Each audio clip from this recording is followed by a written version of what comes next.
uma live que a gente vai conversar sobre tudo, não só endometriose. Olha a Gabi aqui. Olá, boa noite. Ah, meu Deus do céu, de novo nós aqui. Que delícia, né? Deixa eu me posicionar melhor aqui. Com você sempre é um bate-papo muito gostoso.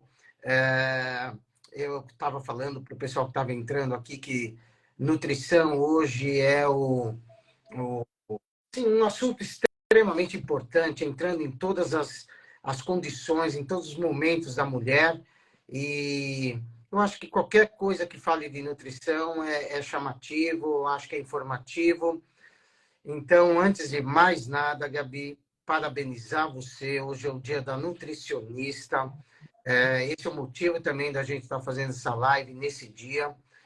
Ninguém melhor para representar todas as nutricionistas aqui do que você. Você Obrigada, sabe, querido.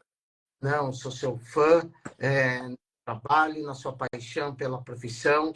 Então, aqui homenageando você, já aproveito e homenageio todas as nutricionistas, especialidade essa que no começo, né, toda história, principalmente da endometriose, que eu atuo bastante, era uma especialidade que não fazia muito o meio de campo conosco, e hoje eu não vejo sequer, eu falo para todas as pacientes, né, não vejo como ter endometriose, como outras situações que não têm um acompanhamento de uma nutricionista. Então, assim, parabenizar, te agradeço pelo aceite da live. Imagina, sempre um prazer. Essa uma hora aqui, sobre várias situações. Já tem várias perguntas que as pessoas fizeram antes, né, que nós abrimos uma caixa de perguntas. Então, tem perguntas, várias pessoas vão perguntar por aqui também. Mas, assim, primeiro, então, te dar boas-vindas, falar para você se apresentar de fato.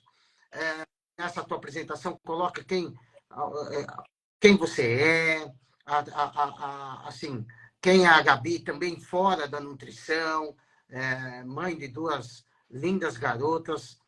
E assim, colocar exatamente a tua formação, o que você faz, para que a gente comece essa live aí gostosa, tá bom? Muito bem. Doutor Marcos, um prazer, uma delícia estar comemorando o meu dia aí com você e com todo mundo, né? Eu falo que sem os parceiros médicos eu não seria tão realizada na minha profissão como eu sou, né? De vocês abraçarem aí, me colocarem nas equipes, me ajudarem nas minhas maluquices, e sou muito, muito grata, né? Sou nutricionista formada desde 2003, né? Comecei com equipe de cirurgia bariátrica, cirurgia gástrica, trabalhando com essa área mais de síndrome intestino irritável, colite e tudo mais.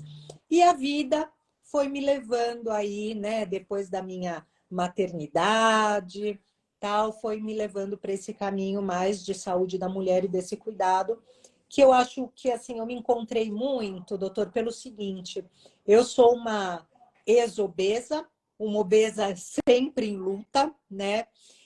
E nesse caminhar de maternidade, de pós-maternidade, de climatério, de menopausa, a gente, né, assim, eu fui sentindo as dificuldades que me traziam no consultório. E assim, eu acho que por vivenciar isso, eu tenho propriedade em ajudá-las, né? Então, isso me dá um prazer muito grande. E o que eu costumo sempre falar para todo mundo que vai no consultório, e quando eu faço as lives, tento conversar com vocês, é que tudo que eu falo, não só para mulheres, né? Mas é para a gente evitar uma coisa pior, né?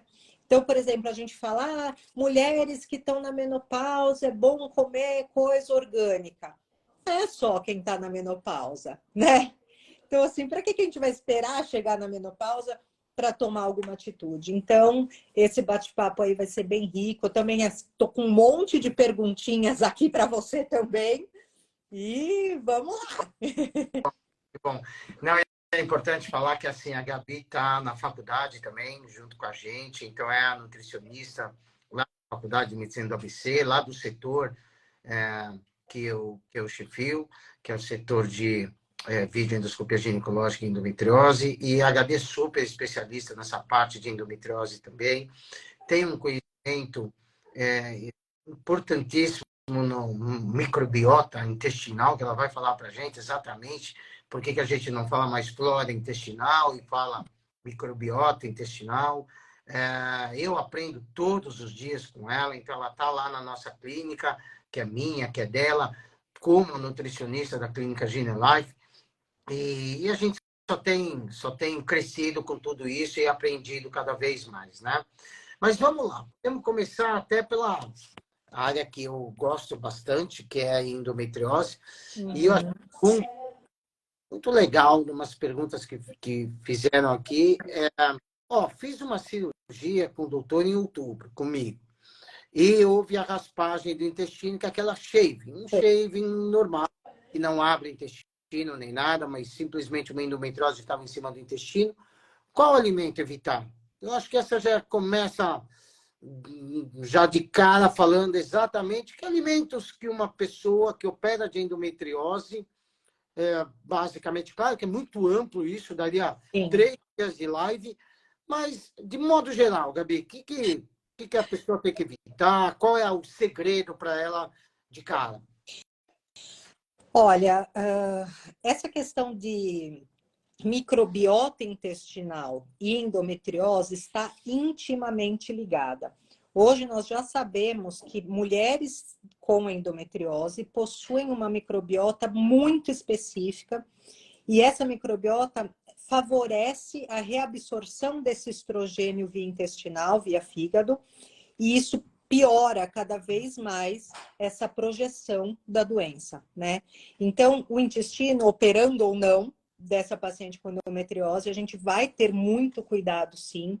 E uma coisa que eu sou muito grata por todos esses anos de equipe gástrica que eu tenho, né, doutor Marcos, é porque eu tenho um feeling muito apurado para essa questão. Eu acho que acho não, né? De tanto atender, de tanto, né, questionar e pesquisar e identificar, você tem um feeling de saber como tratar aquela paciente. Então, muitas pacientes que têm endometriose têm intestino irritável junto. Então, assim, são coisas que a gente começa a interligar e que hoje, graças a Deus, a gente tem aí milhões de formas de atuar. Mas, sendo mais direta em alimentos, a gente vai naqueles alimentos inflamatórios.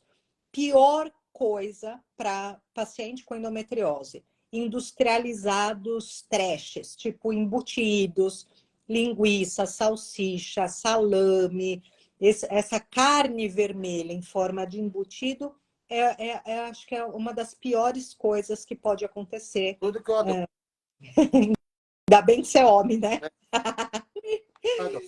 Então, assim, eu acho que isso é o principal. Fora os industrializados mesmo, né? Assim, margarina, que é uma coisa muito ruim, né? Muito coisa com agrotóxico, salgadinho, bolacha, essas coisas tem que evitar bastante. Gabi, então, entrando nisso, é muito legal. Então, olha, como regra geral, vamos lá, os embutidos, então, salame, carne vermelha. Carne vermelha, dá preferência a frango, a peixe?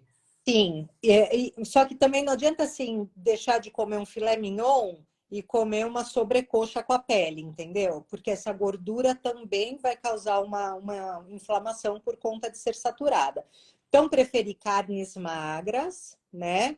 E frango, peixe, até carne de porco, mas de uma forma mais limpa, vamos dizer, sem gordura aparente. Tá.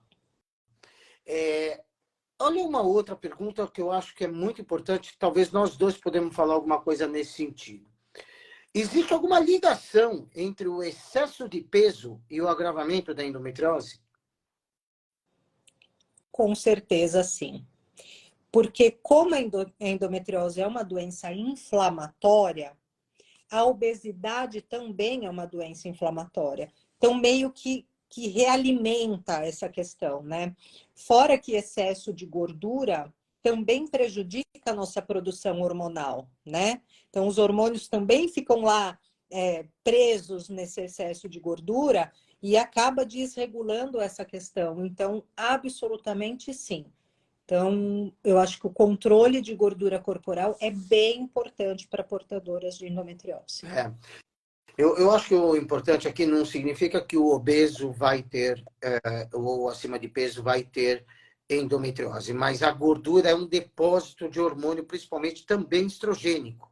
Então, existe uma conversão periférica do estrogênio, não só no ovário, que também pode prejudicar. Então, pessoas com índice de massa corpórea maior são mais... Primeiro, que é o que você falou, não é só isso, dá uma imunossupressão, a imunidade acaba sendo um pouco menor nesse sentido, principalmente uma imunidade local, e pode ser mais propensa ou a até desenvolver ou até piorar mesmo os sintomas, né? Eu acho que é por aí, mas não tem que ficar com a ideia de que o índice de massa corpórea aumentado vai ter endometriose, porque várias pessoas longilíneas com índice de massa corpórea super bons, tranquilos, mesmo porque endometriose não é só por isso, é multifatorial. O que eu falo é o seguinte, quando você fala de alimentação, a gente já está falando de alguma coisa sistêmica. E hoje a endometriose é considerada doença sistêmica. Ela altera várias situações da mulher, tanto do ponto de vista emocional, psicológico, nutricional. Então, nós estamos diante de alguma coisa que sem dúvida, pode alterar, né? Sim. E até por ser uma doença assim, que tem essa questão intestinal, de hiperpermeabilidade, a gente vê pacientes com endometriose que têm outras patologias autoimunes, né? Com psoríase, com artrite, com alopécia. Então, com certeza, é uma doença sistêmica que a gente tem que tratar aí a menina inteira, né? Sem dúvida. Indo nessa linha, nesse caminho, a cafeína. Também é Tem prejudicial alguma em quantidade? excesso. Tá? Em excesso, com certeza absoluta faz mal, tá? A gente fala, se for tomar café expresso, que sejam no máximo 2 ao dia, tá? E o que é muito importante, doutor, é o seguinte, hoje em dia, a gente usa muito Nespresso, que tem a cápsula de alumínio, Dolce Gusto, que tem a cápsula de plástico, e isso é um contaminante, é um prejuízo para essas pacientes com endometriose. Então, também tem que se atentar não só a se tem cafeína ou não, mas também a forma que isso é feito. Isso eu não sabia. Porque tanto no plástico quanto no alumínio, a gente encontra os tais dos disruptores endócrinos, né? Então, não é só no Tupperware, não é só na maquiagem, no esmalte, detergente, pasta de dente. Também a gente tem que ficar atento nessas coisinhas pequenas do dia a O dia. que é esse disruptores? Fala aí para gente, para o pessoal que não sabe exatamente o que é isso Então, aí. vamos lá. Os disruptores endócrinos são substâncias que a gente encontra aí na nossa vida moderna e que, de uma forma bem simples, tá? Acaba entrando no buraquinho onde era para estar o nosso hormônio e daí o hormônio fica circulando aí em excesso e acaba prejudicando esses tecidos que são a mais do nosso corpo, vamos dizer, no caso da mulher com endometriose, né? Então, acaba estimulando esse crescimento por esse excesso que fica solto no corpo, vamos dizer assim. Então, todos os disruptores endócrinos que a gente tem capacidade de controlar, a gente vai tentar controlar. É meio maluco, doutor? Eu sempre falo, quando os pacientes passam comigo, eu falo, olha, a gente tem que pensar que é um plano nutricional, é um plano de tratamento, porque se a gente quiser mudar tudo de uma vez, mulher fica maluca, né? Porque você tem que trocar de panela, a garrafinha de água, a esmalte que você usa. Então, assim, sempre que eu faço anamnese, que a gente conversa, a gente vai vendo o que é pior. Então, por exemplo, você escova os dentes 5 vezes ao dia. Vamos trocar a pasta de dente. Poxa vida, né? Quantas vezes você está tendo contato com esse disruptor endócrino por dia? Bebo água em garrafa de plástico o dia inteirinho. Vamos trocar a garrafa de plástico que você usa.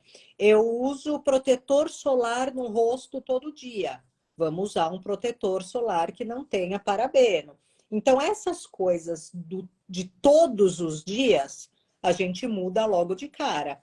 Uma panela, o esmalte, uma maquiagem, a gente vai indo aos poucos, reduzindo isso para que não haja esse boom maluco, né? Senão é difícil da gente conseguir controlar tudo. Eu acho que isso que é importante, Gabi, é as pessoas saberem que elas não vão ser privadas, elas vão ser orientadas, né? Exatamente. Estado de tô perdido, não, é mudança de estilo de vida mesmo, porque hoje a gente trabalha muito com o público adolescente, especificamente em relação à endometriose, muitos graves na vida adulta. Se você pesquisar, isso tem trabalhos na literatura muito bem evidenciados, né? De que muitas dessas pacientes sofriam na sua fase da adolescência muita cólica, TPM, sofrimento. Então, assim, isso demorou 10 anos, às vezes a média para se chegar num diagnóstico, 9, 8 anos, no mundo inteiro. Então, também não vai ser, quando a gente descobre, que vai tirar tudo, que vai fazer tudo.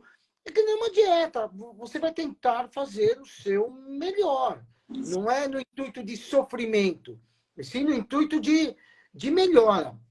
E aí, já emendo essa pergunta que eu deixei para agora mesmo. Fiz a cirurgia, que a alimentação pode reduzir focos já existentes, evitar novos processos ou só reduzir sintomas? Essa pergunta é muito legal, né? Então, assim, o que realmente, quando a gente fala, quando eu chego, opero o paciente, falo, olha, é importante passar com a nutricionista porque ela vai te orientar. Ou, olha, teu caso, nós vamos acompanhar clinicamente. Claro, com o exame, não há necessidade de se operar. Vamos tentar melhorar a sua qualidade de vida. O que a alimentação faz? Ela vai tratar essa endometriose? Conta pra gente. Olha, doutor Marcos, a primeira coisa que eu acho que, assim, 99,9% das minhas pacientes, graças a Deus, referem melhora de dor. Então, isso, assim, a qualidade de vida de paciente que começa a fazer modificações alimentares, assim, é brusca. Então, não tem mais dor durante a menstruação. Às vezes, até assim, bloqueia a menstruação, mas ainda tem aquele sentimento, né, do ciclo ali. Não tem mais aquele empachamento, aquele estufamento, aquela dor na relação, dor para evacuar. Então, assim, a grande melhora que eu vejo que é palpável para o paciente é isso de dor. Então, você pensa uma mulher que há 10 anos sofre todo mês com muita dor, com dor nas costas, incapacidade de trabalhar, o casamento não está legal porque a relação sexual não consegue, tal, e de repente em 15, 20 dias de dieta, uau, eu estou muito bem. Isso é realidade. Aqui ninguém está vendendo milagre, mas realmente, assim, é uma delícia a gente ver esse relato dessas pacientes, né? Vai curar a endometriose? Infelizmente, não, né? A gente ainda não tem essa cura de endometriose, mas a gente vai ter um controle da inflamação, um controle da evolução, porque como a gente barra essa inflamação, usa medicação que controla hormônio, e usa suplemento e alimentação que vai diminuir a inflamação, a gente não tem evolução dessa patologia. Então, regressão é mais difícil. A gente tem uma desinflamação, então melhora sintomas, né? Mas, assim, não tem nenhum estudo que eu veja, que eu tenha visto já, que tem uma regressão dos focos de endometriose só com alimentação, tá? Mas essa melhora clínica e a barragem dessa evolução, sim. Eu acho que a primeira coisa a se pensar aqui é primeiro que nós tratamos os sintomas.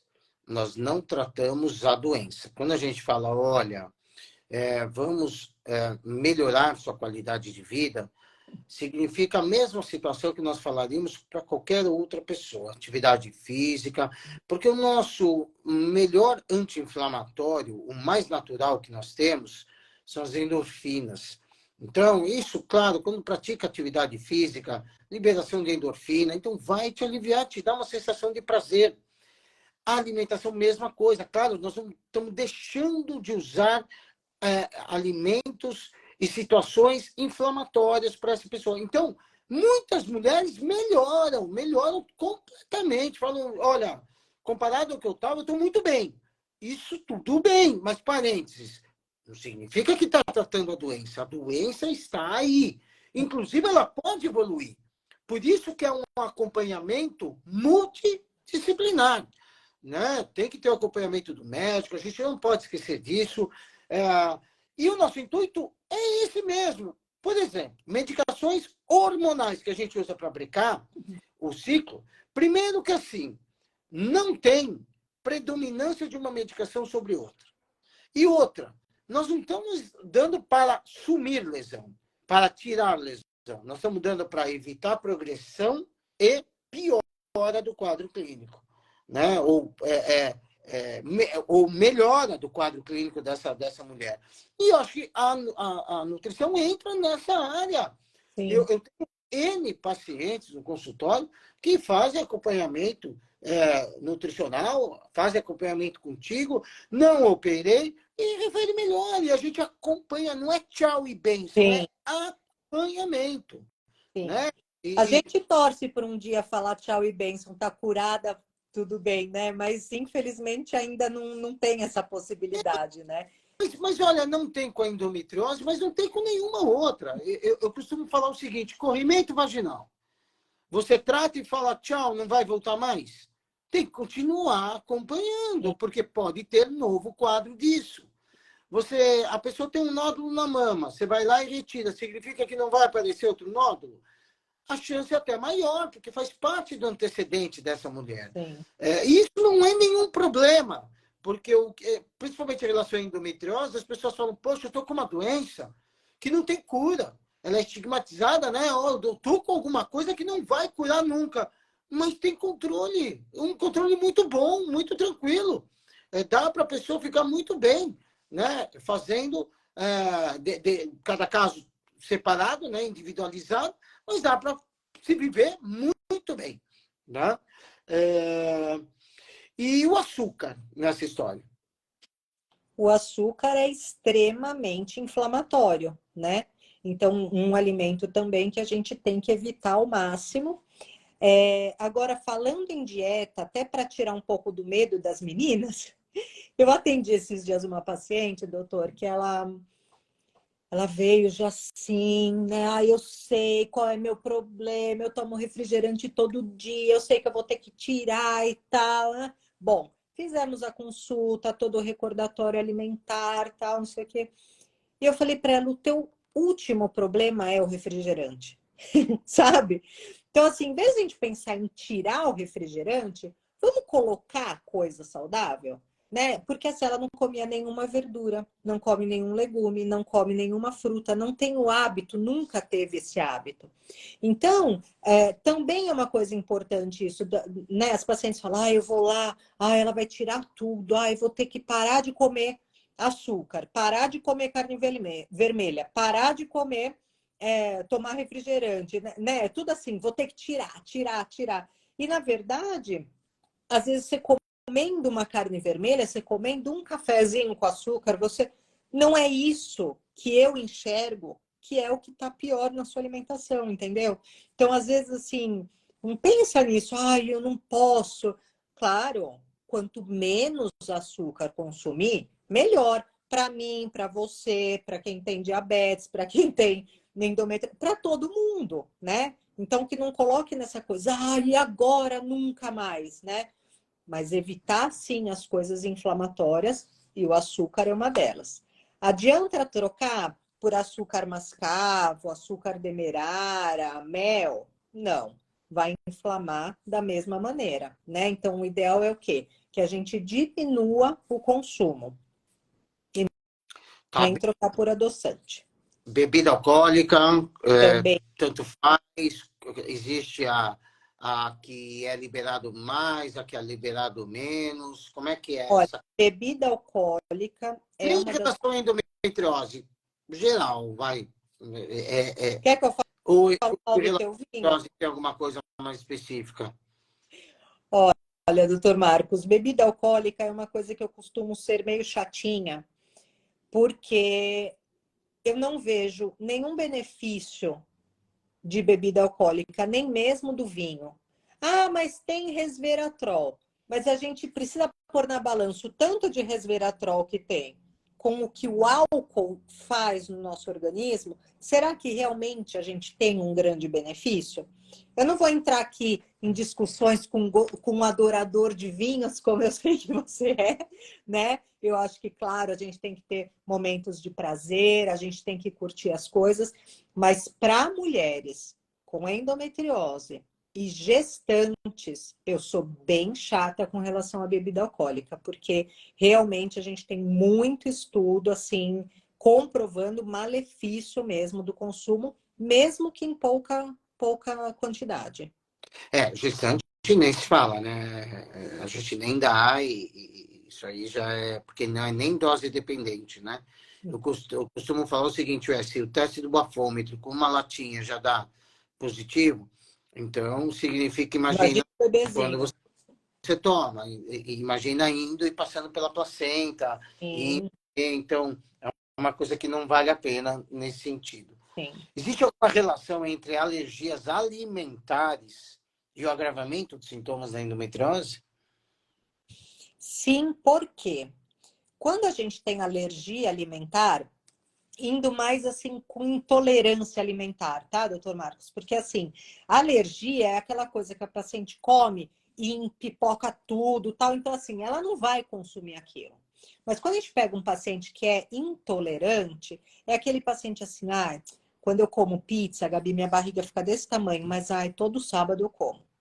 Gabi, ó, eu sei que quando eu como açúcar, me dá espinha nas costas, mas eu como. Sabe? Então, aquela pessoa que tem essa leve intolerância, que sente um pouco mal, mas que continua comendo, faz com que? Faz com que a gente tenha uma hiperpermeabilidade intestinal. Então, criando essa permeabilidade intestinal, você aumenta a inflamação do corpo. Então, com certeza, vai piorar o sintoma da endometriose. Muito legal. Gente, ó, podem ir fazendo perguntas se vocês quiserem. E aí, ao vivo mesmo, a Gabi vai Vou respondendo. respondendo. Para mim, Até essa questão de intolerância alimentar, eu atendi hoje uma paciente que trouxe essa questão, ela está com uma questão de refluxo há muitos anos, não descobre, agora é alguma intolerância, alguma alergia, e ela vai fazer um teste genético com 222 alimentos. Então, é diferente desses que a gente faz com alergista, né? Ele não vai te dar que você tem essa alergia, que se você comer vai passar mal, vai ter algum sintoma de fechamento de glote, alguma coisa assim, mas ele te dá a intolerância. Então, é um teste bem legal, um exame de sangue que faz, eles colhem até na sua casa. Então, se alguém aí tiver alguma dúvida e quiser saber mais também, é uma coisa legal. E eu falo que é muito interessante esse exame. Eu tinha uma paciente, doutor, ela perdeu 20 quilos sem nenhuma explicação. Não tinha explicação, não mudou nada, não sei o quê, emagrecendo, emagrecendo, emagrecendo. Bom, fiz tudo que estava no meu alcance clínico, não conseguimos detectar até que ela fez esse teste de intolerância alimentar. Ela era intolerante à alface. olha só. E ela tomava suco de laranja com alface, que era uma questão ali, um hábito da família dela, todos os dias. ela parou de consumir alface, ela ganhou o peso de novo, ficou bem, saúde ok e tal. Então, é legal a gente ter essas ferramentas hoje em dia, né? Não é tão acessível a todo mundo, mas é bom a gente saber que quando precisa, tem essa possibilidade, sim. Aproveitando isso que você falou, que teste que tem genético hoje para a parte intestinal, que muita gente assim acaba oferecendo, isso vale a pena, não vale, porque eu sei que é caro, né? Para quem que se pede? Como é que tá essa história? Olha, tem várias marcas, tá, doutor? Eu trabalho lá no nosso consultório com o Probiome, que é um que eu acho que é bem fácil acesso, você compra pelo site, dá para parcelar em um monte de vezes, o valor não é muito alto. E o que eu acho muito interessante? É legal fazer um teste de microbiota intestinal, aquele paciente assim, que tem muita distensão abdominal, que a gente já fez uma dieta alimentar e não melhora, que a gente já tentou algum uso de probiótico não melhora, pacientes que tiveram assim alguma alteração em colonoscopia, paciente com antecedente de câncer, porque a gente consegue prevenir o que vai vir lá na frente, entendeu?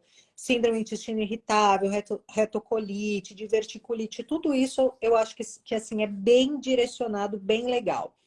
Para pacientes com endometriose, tem algumas que eu peço sim, quando eu tenho uma suspeita de que tenha algo intestinal também. E assim, normalmente realmente acontece. E o que é legal desse exame é que, principalmente, ele te dá quanto de bichinho bom, de bichinho ruim e de intermediário aí, qual a diversidade deles. Então, a gente consegue entender, assim, se você está mais protegida, menos protegida, se você está com risco de ter uma infecção, se você está com mais vontade de doce, de repente tem a ver com o tanto de microbiota, de bichinho que você tem daquela cepa, tal. E Então, aí, é um exame muito legal. E daí a gente mexe principalmente com alimentação. Então, às vezes, assim, chá verde é indicado, whey protein é indicado, aveia, goji berry, tem, sabe, assim, amêndoa crua que você tem que torrar em casa. Daí tem, assim, as estratégias nutricionais, que tem uma ação até melhor do que você usar um suplemento, sabe? Um extrato de chá verde. Então, é legal você tomar o chá verde, que ele tem uma função bem legal. Suplementa com inulina, com psyllium. Então, são alternativas, assim, tem muita coisa legal para fazer. É um exame bem, bem completo. a Laura, que é a nossa super, hiper fisioterapeuta lá da clínica, falou: eu fiz esse teste, é muito legal. Ela Tem fez, acho que, os alimentos, não foi? uma pergunta da Daiane. Daiane falando o seguinte: percebo que toda vez que como carne vermelha, sinto muito mais dores se tivesse, como se tivesse bem mais inflamada. Tem relação? Você já falou. Totalmente, Vermelha. totalmente, Daiane. Então, provavelmente você deve ter aí uma questão intestinal bem sensível, bem desbiótica mesmo. Então, precisava cuidar um pouquinho mais desse intestino. E eu evitaria ao máximo carne vermelha, embutidos, churrasco, tudo isso, sabe? É uma outra seguidora aqui que está com o nosso quarto em carne vermelha. Eu parei e isso fazia mal para mim também. A Stephanie perguntando: o glúten e a lactose também é inflamatório na endometriose?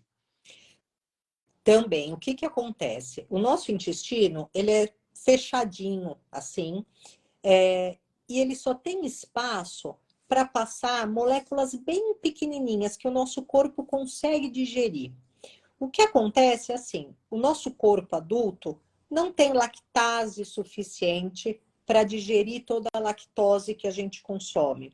O glúten que a gente come hoje em dia não é o glúten que tinha 100 anos atrás. A gente não tem enzima capaz de digerir o tanto e o tipo de glúten que a gente tem. Então, o que acontece nesse nosso intestininho?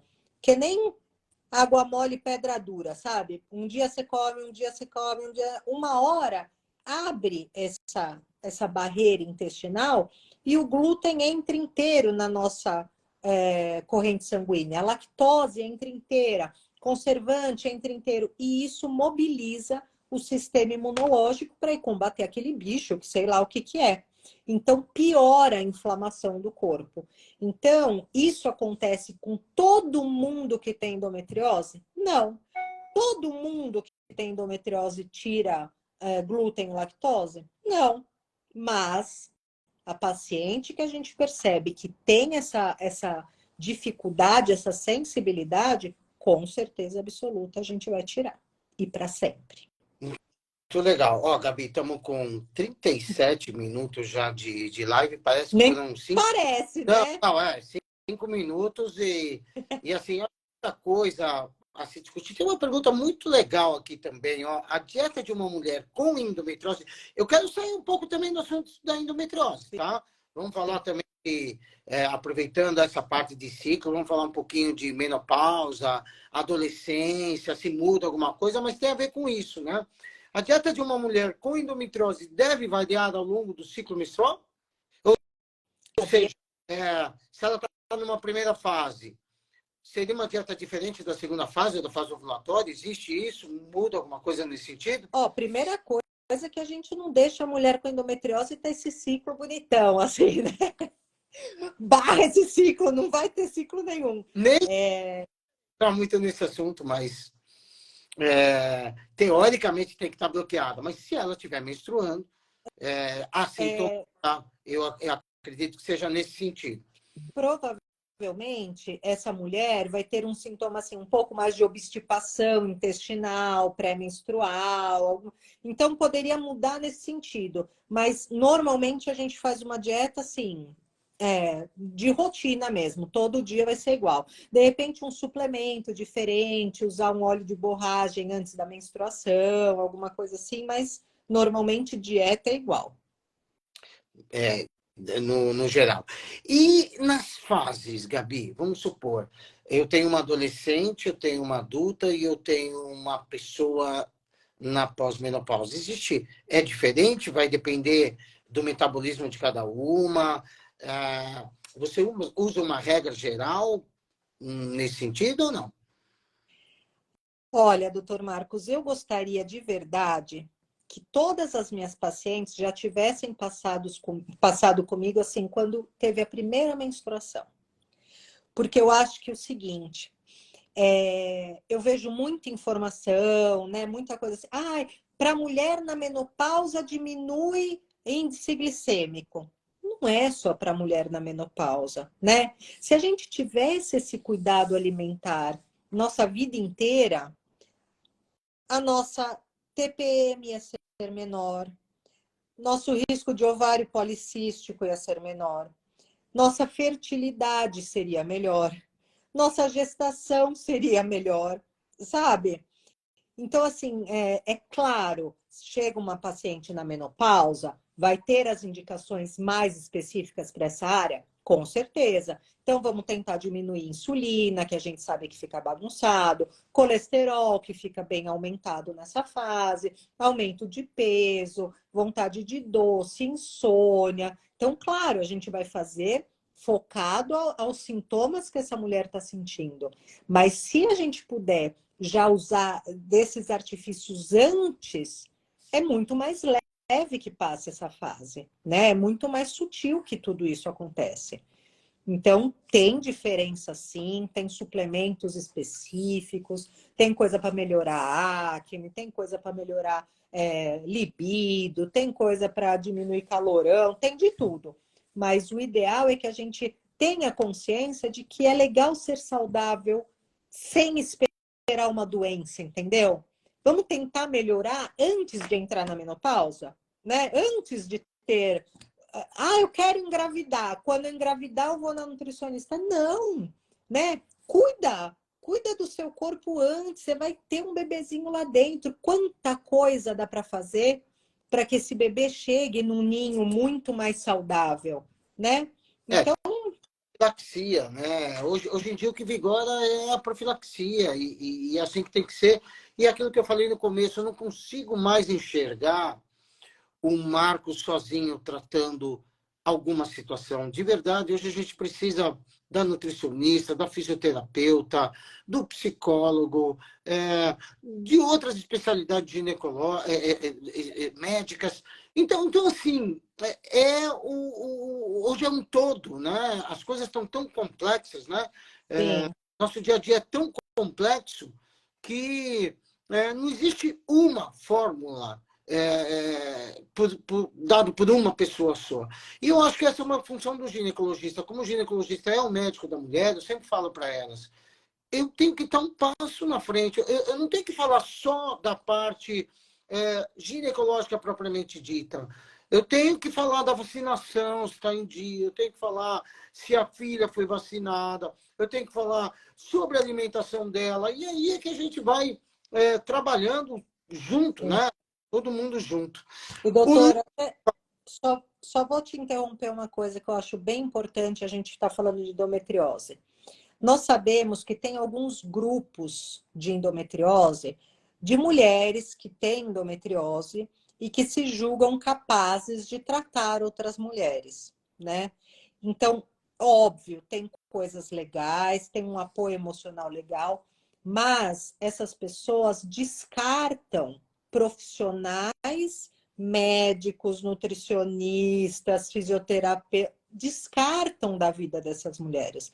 Então, isso eu acho que é uma coisa muito perigosa e um alerta, já que a gente está conversando sobre isso, porque é uma doença muito complexa, né? De você falar, não, você vai tomar essa garrafada aqui e você está curada, que a gente sabe que isso acontece, né? Então, sem dúvida, assim como eu não vejo também a minha vida sem ajuda de médico, de forma alguma, para os pacientes. Eu acho que a gente tem que andar junto, sim, porque uma coisa complementa a outra, né? Muito bem lembrado, Gabi. Assim, hoje a rede social, ela aceita tudo, né? Ela aceita pessoas falando que são super especialistas, e, na verdade, falam muito bem, vendem muito bem.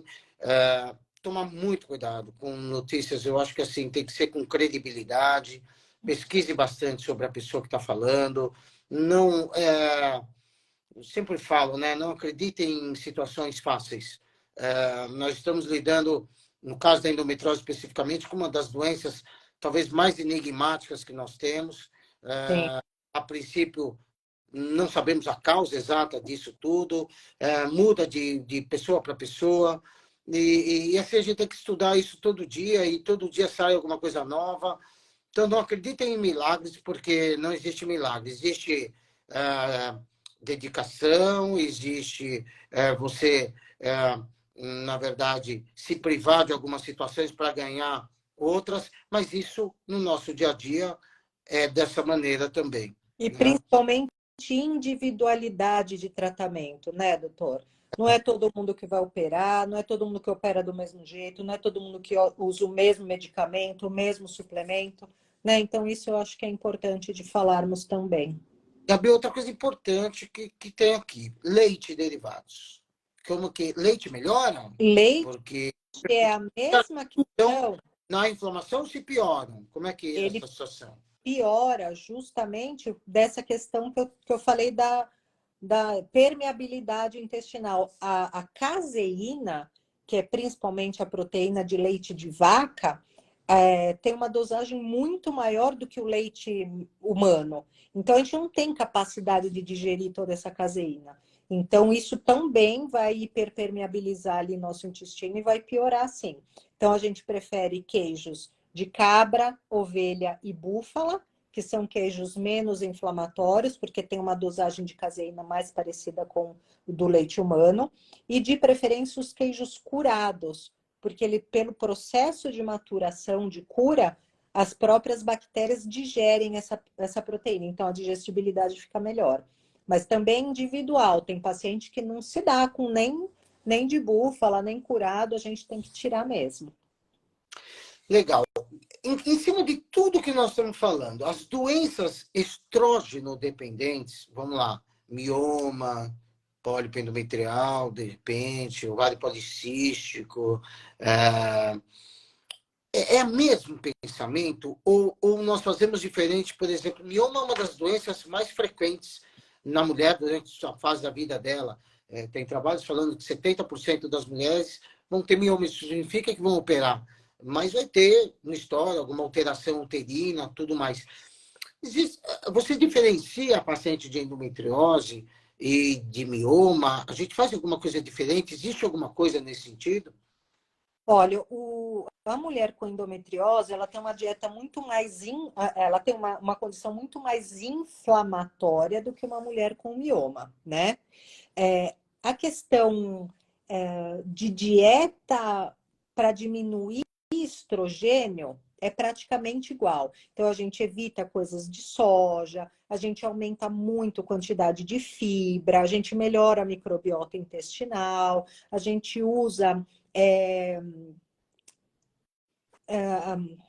suplementos à base de brócolis e crucíferas, que ajuda muito a diminuir essa questão de estrogênio. Então, assim, tem algumas coisas que são parecidas, né? Mas a gente não ataca tanto a questão inflamatória como a gente ataca com endometriose, mas sim redução de estrogênio. Tá. E ovário policístico, a gente diminui muito carga glicêmica, né? Então, é uma dieta como se fosse um diabetes, vamos dizer assim. Então, diminui muito a insulina, usa suplemento para diminuir a insulina, alimentos de baixo índice glicêmico, aumenta a quantidade de fibra, aumenta a quantidade de gordura, de antioxidantes. Ó, a Mirella está falando aqui, estou sofrendo com a endometriose, infelizmente acabei de descobrir. Mirella, O que você... graças a Deus que você descobriu.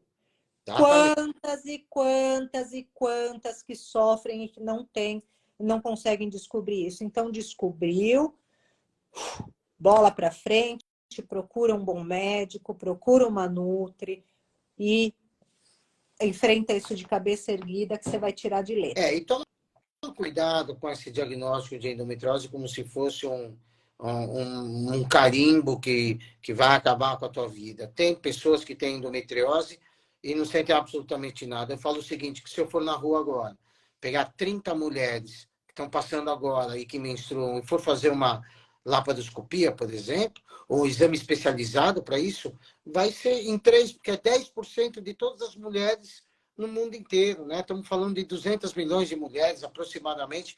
Então, não tem nenhum demérito o teu diagnóstico de endometriose, não é nem terror, e sim em cima da qualidade. O que isso está influenciando dentro do seu dia a dia, né? Então, que nem você falou, eu acho que assim, tem que ter atenção, não escute que isso não é nada, não escute que é normal ter cólica, é normal ter TPM, é normal ter inchaço, nada é normal. Se é alguma coisa que te incomoda, nada é normal. Mulher do século XXI não é para sofrer, né? Ainda mais mulher que faz N funções, né? Hoje a mulher de casa, trabalhadora, mãe, esposa, gosta de cultuar o corpo, estudar, ou seja, não dá para ficar também perdendo tempo e sendo carimbada todo mês com dores, com situações que não vale a pena. E uma outra pergunta do nosso quarto, que é uma questão sobre remédio e alimentação. O que você acha sobre medicação canabidiol? Opa! Aí nem é com a Gabi. A canabidiol está sendo muito estudado na endometriose, nenhum trabalho ainda de evidência, isso no mundo inteiro. Estão sendo feitos estudos em universidades agora, aqui do Brasil. Lá na Faculdade de Medicina do ABC, nós estamos começando um trabalho sobre canabidiol e endometriose. E assim, o canabidiol para outras doenças, principalmente neurológicas, aquelas dores refratárias, vai muito bem, mas muito cedo ainda para a gente falar em relação à endometriose. Estudos ainda precisam ser feitos, mas onde a gente usa o canabidiol? Em dor pélvica refratária, não já como primeira medida, e sim como aquela paciente que você já tentou usar várias medicações, não melhora, e aí sim, do ponto de vista de uma dor pélvica refratária a outros tratamentos, usar o canabidiol, tá? mas é o que nós temos em relação a isso. É, Doutor, só uma licencinha. A Mirella escreveu aqui que ninguém ofereceu tratamento para ela, só cirurgia, né?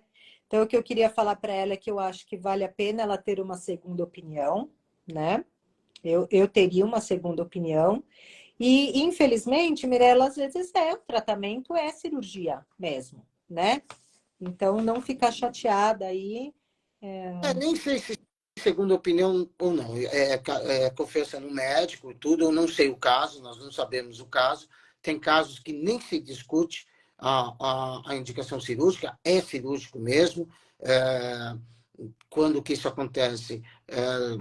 Quando o tratamento clínico não dá resultado, quando existe progressão da doença, casos de infertilidade em que a gente julga que dá para melhorar bastante toda essa reação inflamatória e a endometriose seria essa causa da infertilidade, e casos especiais com comprometimento de outros órgãos, como intestino, bexiga, apêndice, diafragma, mas cada caso é um caso. Falo uma segunda opinião, porque eu sempre falo que eu queria ter a sua opinião.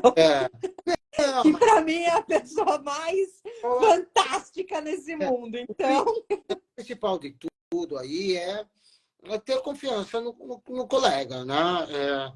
E tem casos que são cirúrgicos mesmo, não vai ter outra opção só depois da cirurgia. Então, depois da cirurgia, o tratamento ele sempre vai ser contínuo, no sentido de melhora da qualidade de vida. Por que a gente faz contínuo? Porque se deixar menstruar, de fato, a chance de retorno da doença, claro que a literatura não tem muito esse dado, mas a gente trabalha com 20% em 2 anos, 50% em 5 anos, o que é bastante. Tá? Então, por isso que opera e deixa, bloqueia, se não quiser menstruar, bloqueia, e a mulher não precisa menstruar, isso é fato, eu falo. Às vezes as pessoas falam, mas não precisa menstruar, a mulher só menstrua por um motivo, porque ela não engravidou. Então, se ela não quer engravidar, naquele momento, qual o motivo de ela menstruar? Nenhum. Então, é para aplicar, independente de endometriose ou não, quanto menos a mulher menstruar, melhor. Quanto mais ela menstruar, pior. A Juliana fala aqui que quando descobrimos o diagnóstico, provavelmente de endometriose, é um susto e um alívio ao mesmo tempo. Por saber que tem tratamento sim e que temos um caminho a seguir. Exatamente isso. Né? Gabi, em relação a mudar um pouquinho, nós estamos já nos minutos finais da nossa live, olha lá, são 20h54. Gente, estamos falando aqui super de forma gostosa, tranquila. Acredito que falta muita coisa ainda se for levar ferro e a fogo, mas o intuito da live é esse mesmo, é tentar em uma hora e um pouquinho, passar toda a informação, pelo menos as coisas mais importantes, as coisas básicas, e dar a mensagem de como que a gente enxerga mesmo determinadas situações. Nesse caso, colocar a nutrição onde ela entra, de fato, em toda essa situação. Em relação à menopausa, climatério, nada a ver com a endometriose, tá?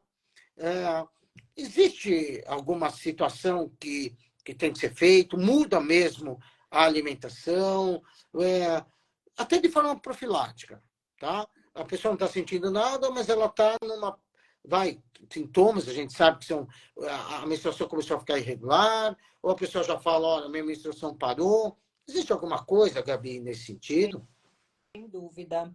A primeira coisa, doutor, é aumento de colesterol e aumento de glicemia. Isso são duas coisas assim que é quase unânime nas pacientes com menopausa. Então, tanto no climatério quanto na menopausa, a gente já faz um cuidado disso para que não ganhe gordura abdominal, para que tenha controle desses índices de triglicérides, colesterol, insulina, tem que ter um controle sim, porque a gente sabe que nessa fase tem uma flutuação, hipertensão é uma coisa que aparece muito nessa fase, até por conta de insônia, bagunça mesmo o nosso organismo. Às vezes, a paciente assim fala, mas eu não tenho calor.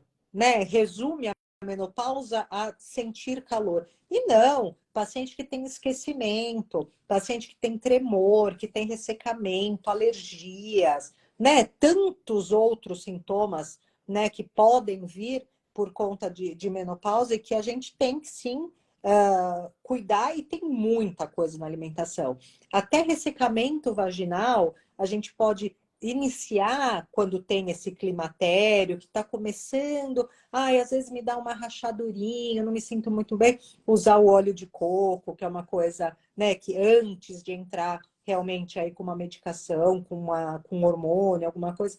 Então tem muito suplemento para melhorar a libido, que nessa fase também fica bagunçado, chás, tem muitos alimentos que a gente pode usar para melhorar a serotonina, então aveia, abacate, banana, então assim, até para tirar, porque às vezes dá uns nervosismo, dá umas coisas assim, então no momento, assim, normalmente é no final do dia que dá essa, que fica nervosa, ansiosa, tal, então a gente coloca alimentos que melhoram aí a produção de serotonina, então tem muita coisa que a gente pode fazer, né?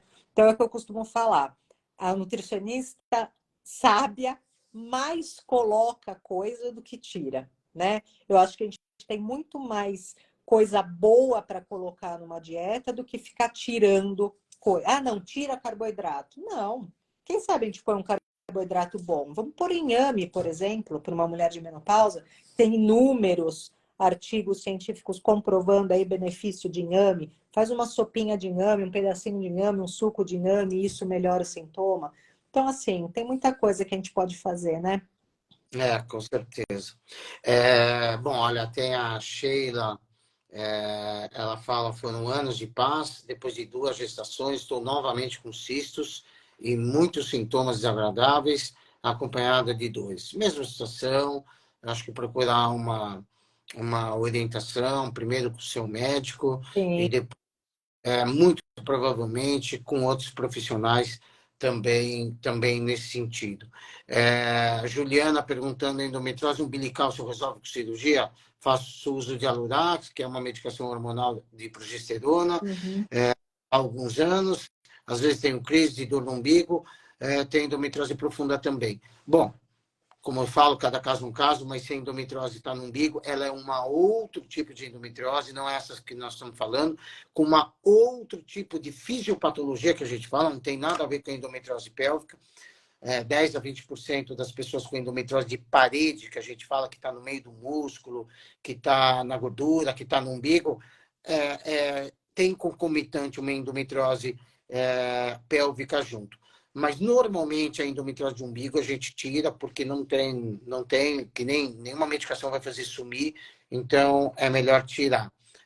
Como é feita a nosso quarto fala uma pergunta: como é feita a cirurgia para tirar o útero em caso de endometriose? Uma esterectomia em conjunto, no mesmo ato, uma cirurgia, claro que a gente fala complexa, mas que para o ginecologista que opera e está acostumado, uma cirurgia relativamente tranquila. E em muitos casos eu indico, sim, quando tem adenomiose junto, quando a pessoa já está próxima de uma menopausa e tem uma endometriose que você vai ter que operar, muitas vezes você dá como opção também, antes, falar, olha, poderíamos aproveitar, porque o teu útero está com problema também, ele também pode ser uma causa de dor, por isso, por isso. Agora, tirar o útero sem necessidade, sem ele estar com problema, não é a resolução da endometriose, tá? Eu sempre lembrar que o útero não é a causa da endometriose. Quem estimula o útero a menstruar são os ovários, né? Então, muito cuidado com isso, não maltratem, eu costumo falar assim, não maltratar o útero, né? Porque às vezes maltrata o útero, ele se revolta contra você mesmo. Então, não é uma boa. Gabi, ó, te dá espaço, você falou que tinha pergunta para mim. Que pergunta que você tem? Qual Ixi, tem milhões de pergunta? reposição hormonal, de laser vaginal. Ixi, vamos falar do laser, que eu acho que é uma coisa que o que mais assim me questionam, até por eu ter aberto, que eu fiz o laser, tudo. Então eu queria conversar um pouquinho, assim, saber dessa questão do laser vaginal, de como é feito e tudo mais. Que legal. Bom, primeiro que você Você é uma testemunha disso, mas o laser vaginal, e a gente chama hoje, dentro de um quadro de rejuvenescimento vaginal, é, é um procedimento hoje. O laser, primeiro, que ele já é usado em várias outras especialidades, e todo mundo já conhece. Porque você fala de laser para dermatologia, todas as mulheres conhecem. Né? Não tem nenhum tabu em relação a isso. Quando você fala laser para a mulher, na área vaginal, na área vulvar, a pessoa fala, nossa, mas como assim? Porque são os mesmos fundamentos, basicamente, dos usados pela dermatologia. O laser quebra colágeno. Então, o que acontece? Para mulheres na menopausa, que tem aquela vagina seca, ou com corrimentos vaginais de repetição, ou em casos de infecção por repetição, às vezes o ambiente vaginal não está legal. Então, você faz sessões. Hoje a gente preconiza 3 sessões de laser. Claro, ele já vem pré-determinado, inclusive qual a profundidade que você vai dar, qual o tipo de laser que você vai usar, mas qual a finalidade dele? Quebrar colágenos. Então, ele quebra colágeno sabendo exatamente a distância de um para o outro. Essa formação de novos colágenos leva à produção, ao estímulo das glândulas, e elas começam a secretar. Então, do ponto de vista sexual, muito bom. Você pode pôr laser na vagina, então você vai remodelar, laser na vulva, você vai remodelar essa vulva. Então, assim, entrou de uma maneira muito boa, e hoje a gente fala que é nível A de evidência. Tem trabalhos hoje na literatura comparando com outras situações, como hidratantes vaginais e outros tipos de produtos que a gente usa, sendo laser muito bom. Outra finalidade, incontinência urinária.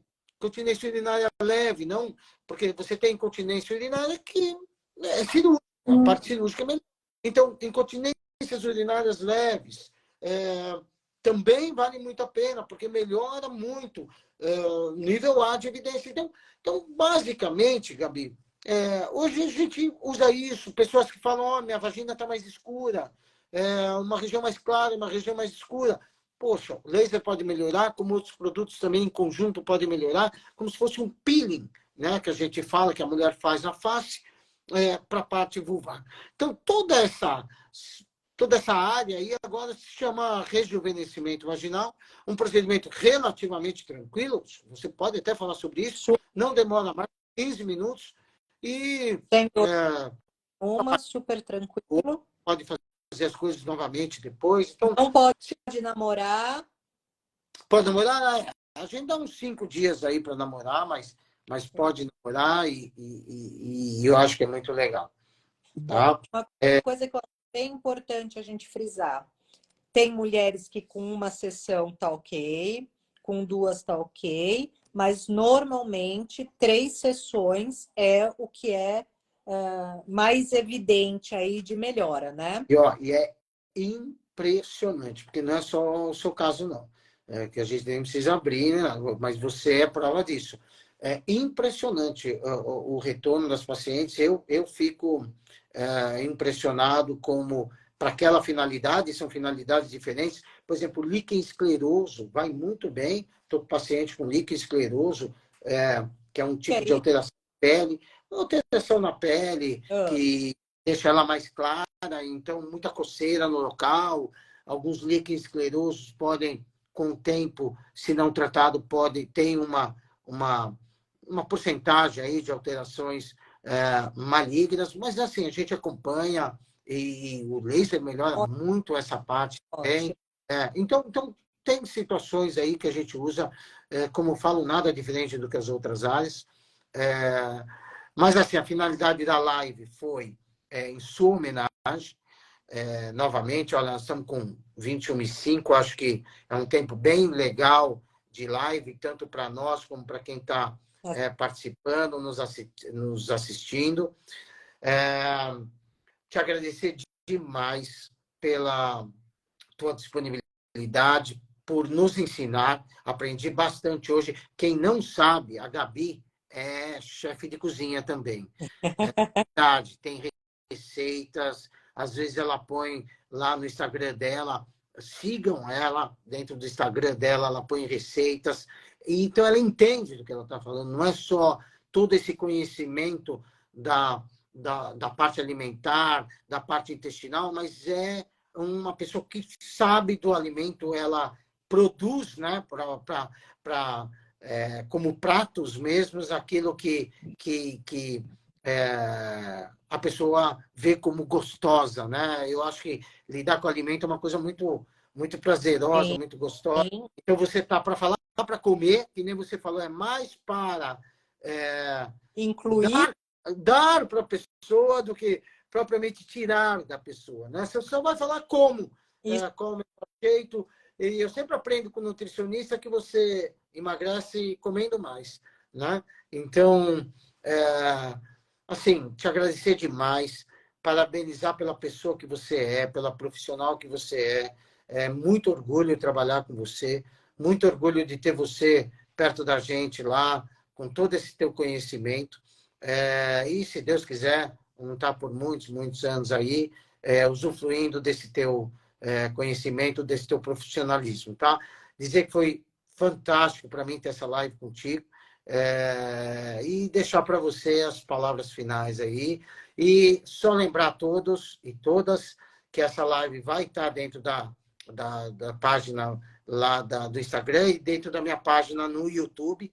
Então, vai estar super disponível para todo mundo rever e falar para outras pessoas também curtirem e verem o que tem de melhor hoje no tratamento da endometriose e de outras doenças e de outras situações em relação à nutrição, tá? Então, mais uma vez, obrigado, Gabi. Imagina, doutor, eu que super agradeço por toda a parceria aí, por tudo que a gente está conhecendo juntos, né? Assim, colhendo juntos e é muito importante para mim porque é uma nova fase aí da minha vida profissional, né? Assim, um caminho que eu estou abraçando e que você me deu uma oportunidade única aí, sou muito grata e estamos juntos sempre, o que precisar. E para essas meninas lindas aí, estamos sempre juntos, o que precisar, com muito carinho, acima de tudo, né, doutora? A gente, nutricionista, a gente é meio mal vista, como se fosse julgar as pessoas, né? E pelo contrário, eu estou lá para dar colo, carinho, ajuda, né? Para a gente tentar aí ser as centenárias melhores, que é isso que eu quero de mim e das minhas pacientes, que sejamos centenárias aí bem ativas. É muito legal, as pessoas estão se despedindo aqui, falando que foi ótimo, que vocês são ótimos, admiro muito a Cláudia Cunha. Imagina, nós é que agradecemos a disponibilidade e por estar nos ouvindo, porque aqui o que eu sempre falo é credibilidade na informação. Acho que é isso que é o mais importante. A gente tem que estar muito tranquilo e seguro na informação que está passando, sem viés algum, né? Sim, Sem sem dúvida, sem dúvida. nada. É o que a literatura mostra para a gente, é o que a gente tem de melhor, né? Então, ó, prazerzaço. Muito obrigada, viu? Valeu, Boa adorei, noite. amigo. Eu também, muito obrigada, viu? Boa noite. Beijo Tchau, grande. meninas. Obrigada, um beijo. Obrigado. Tchau, doutor. Boa noite. Boa noite.